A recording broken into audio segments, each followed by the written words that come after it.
없다? 없다. 없다. 자, 없어요. 그렇기 때문에 율법이 더 이상 할 일이 없다는 거예요. 그런데 성령님이 오시면 세상을 책망하는데 이제 불신, 나를 믿지 않는 것, 예수님을 믿지 않는 것을 죄다. 그렇게 책망하신다는 거예요. 왜요? 원죄나 자범죄는 이미 다 해결이 됐어요. 다시 말하면 내가 빚을 엄청나게 진 사람인데 주인이 빚을 받아야 될 빚쟁이가 이제 안 갚아도 돼 라고 하셨다는 거예요. 왜? 내 아들이 네 빚을 다 갚았어. 그러니까 안 갚아도 돼. 그런데 그 빚진 사람이 그걸 안 믿어요. 그 빚쟁이가 자기 아들 목숨을 내줘서 그 빚을 다 갚았는데 그걸 안 믿어. 그러니 이제 죄는 원죄나 자범죄의 의미가 아니라 그 죄를 다 사해 주신 하나님과 인격적인 문제로 발전했다는 겁니다. 여러분, 이 죄가 어떤 죄인지 아세요? 이런 거랑 똑같은 거예요. 내가 내 아들 목숨 희생하면서 그 빚을 다 갚아줬는데 그걸 안 믿어. 이제는 나한테 빚을 안 갚는 것 때문에 화가 나는 게 아니에요. 내가. 무슨 말인지 알겠죠? 이제는 죄가, 전에는 원죄와 자범죄의 관계에서 죄를 하나님이 물었는데 이제는 그걸로 묻지 않겠다는 거야. 그것 다 사해줬는데, 다 갚아줬는데 이제 더 이상 갚지 않아도 된다고 말하는데 안 믿어. 이제는 죄가 어떻게 발전했어요? 하나님과의 인격적인 관계로 발전했다는 거예요. 아시죠? 이건 원죄나 자범죄보다 훨씬 큰 죄예요. 그 죄는 얼마나냐? 하나님만큼 큰 죄예요. 왜? 그 죄를 용서하신 하나님을 믿지 않으니까. 아시겠습니까? 그 마음을 받아들이지 않으니까. 하나님이 용서해 주신 그 마음을 받아들이지 않기 때문에 이제는 죄의 본질이 원죄나 자범죄에서 어디로? 하나님의 마음을 받아들이지 않는 불신으로 변했다는 겁니다. 예수님 이후에, 십자가 이후의 죄는 이제 원죄나 자범죄가 아니라 뭐예요? 아들을 믿지 않는 죄가 원죄나 자범죄보다 훨씬 큰 죄가 되는 거예요. 그 죄의 키가 얼마나 타? 하나님의 의만큼 커요. 하나님의 의만큼 정반대로 큰 죄가 하나님을 믿지 않는 죄다. 그래서 성령이 오셔서 이제는 율법을 가지고 우리의 죄를 깨닫게 하는 게 아니라 그 모든 세상 죄를 다 짊어지고 가신 하나님을 믿지 않는 것, 그 아들을 믿지 않는 것이 우리에게 큰 죄라고 우리를 책망하시겠다는 겁니다. 두 번째, 율법이 폐해졌을 때 율법의 요구도 폐해졌어요. 율법의 요구가 뭘까요? 율법의 요구는 완전한 의예요. 그런데 율법이 그 완전한 의를 행위로 우리에게 요구했어요. 그런데 말씀드렸지만 그 행위는 손에서 완전해져야 되는 게 아니라 어디에서? 마음에서 완전해져야 되기 때문에 의인은 없나니 한 사람도 없다. 행위로 율법이 요구하는 의를 완성할 사람이 아무도 없다는 겁니다. 그런데 예수님이 이래요. 의에 대하여라 함은 내가 아버지께로 감이요. 그래요. 그게 무슨 말일까요? 이제는 율법이 요구하는 의는 예수님께서 십자가에서 죽고 부활하심으로 하나님이 의로우시다. 죄의 책임은 전적으로 하나님께 있는 게 아니라 인간에게 있다라는 것을 선포해버렸어요. 그래서 복음에는 하나님의 의가 나타났다고 로마서 1장 17절에 얘기하잖아요. 예수님이 이 땅에 오셔서 세례 요한에게 세례를 받을 때 뭐라 그러셨어요? 세례 요한이 내가 당신한테 세례를 받아야 되는데 왜 나한테 나오십니까? 그랬더니 허락하라. 그러함으로 모든 의를 이루는 것이 합당하다. 예수님은 율법의 의도 완전히 이루셨지만 예수님의 행위로 하나님의 뜻에 순종하는 행위로 세상 죄를 지었을 뿐만 아니라 하나님은 공의로우신 분이라는 걸 선포했어요.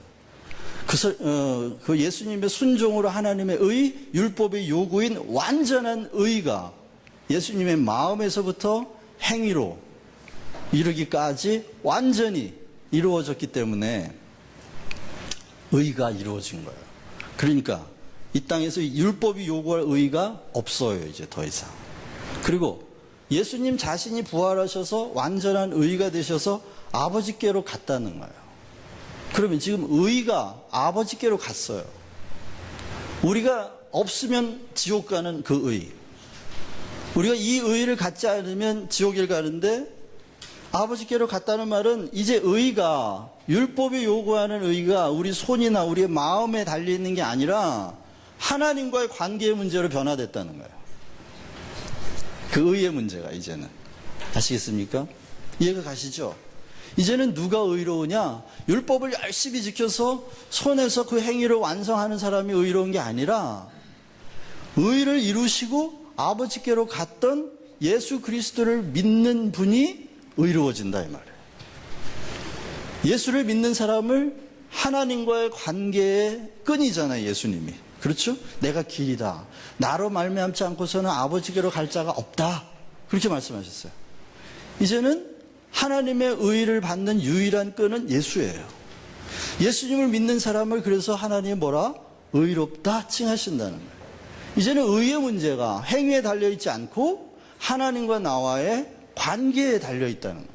그렇게 변화됐기 때문에 성령께서 세상에 오시면은 의에 대하여 세상을 책망하실 거라는 거예요.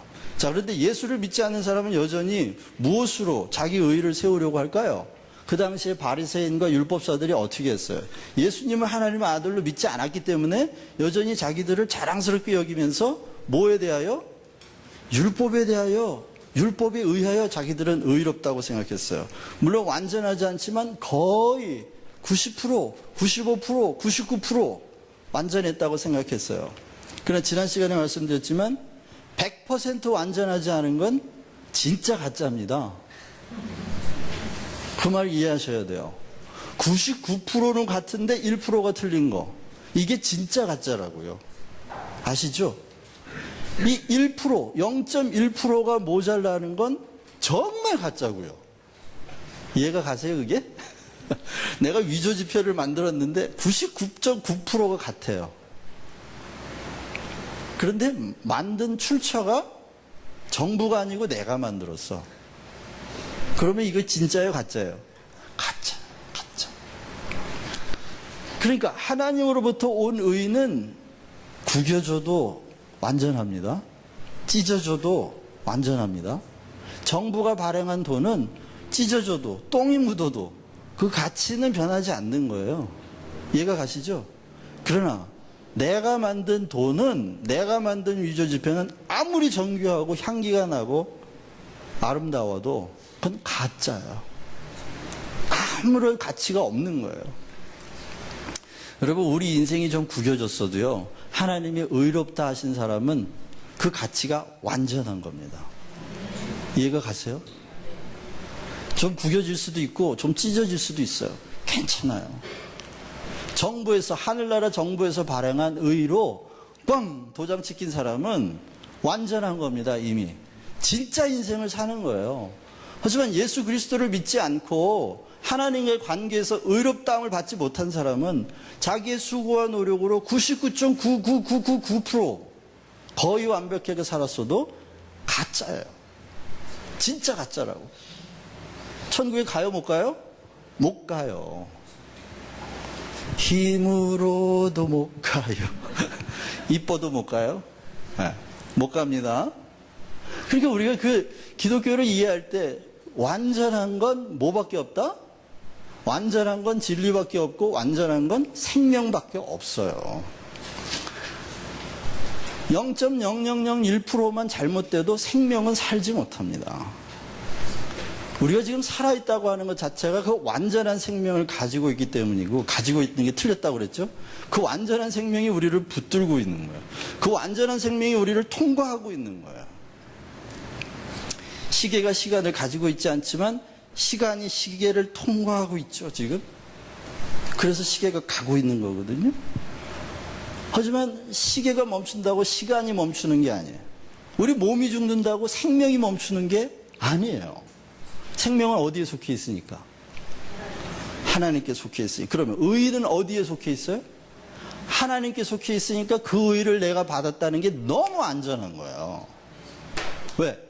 내가 잘못해도 그 의는 상하지 않으니까.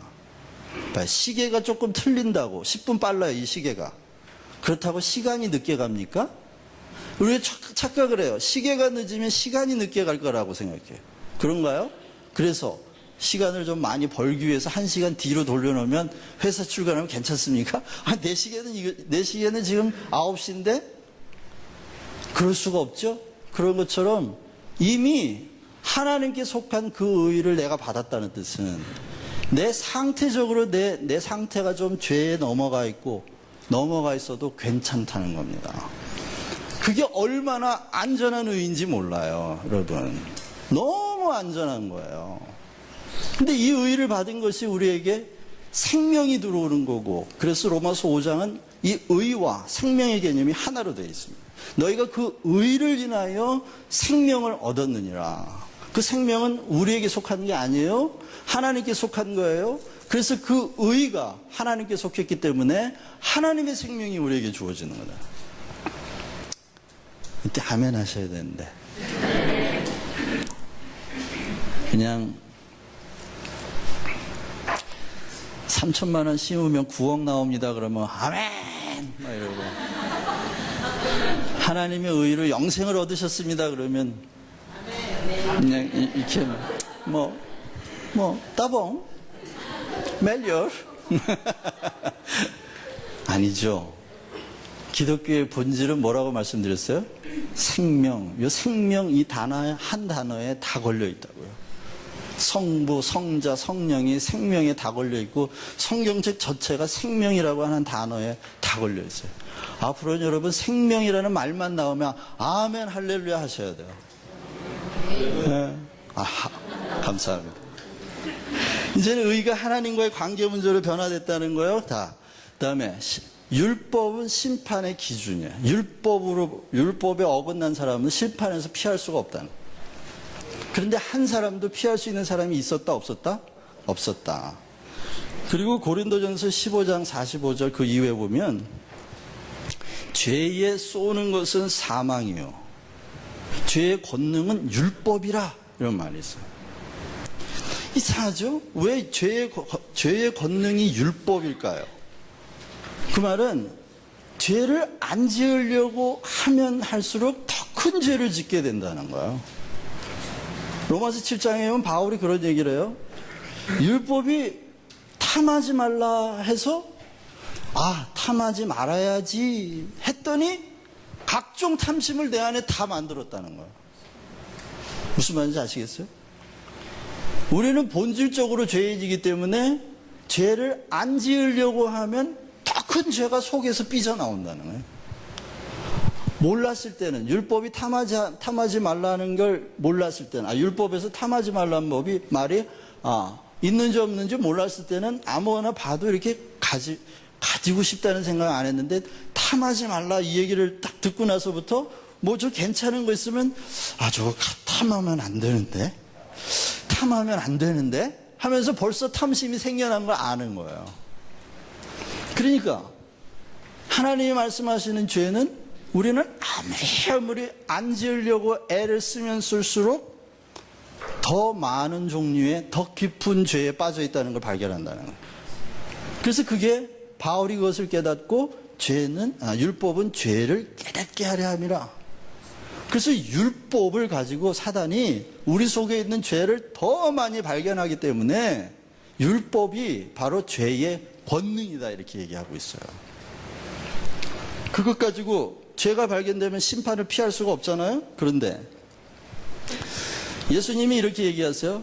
심판에 대하여라 하면 세상 임금이 이미 심판을 받았기 때문이다 이렇게 얘기해요. 그 얘기는 무슨 얘기냐면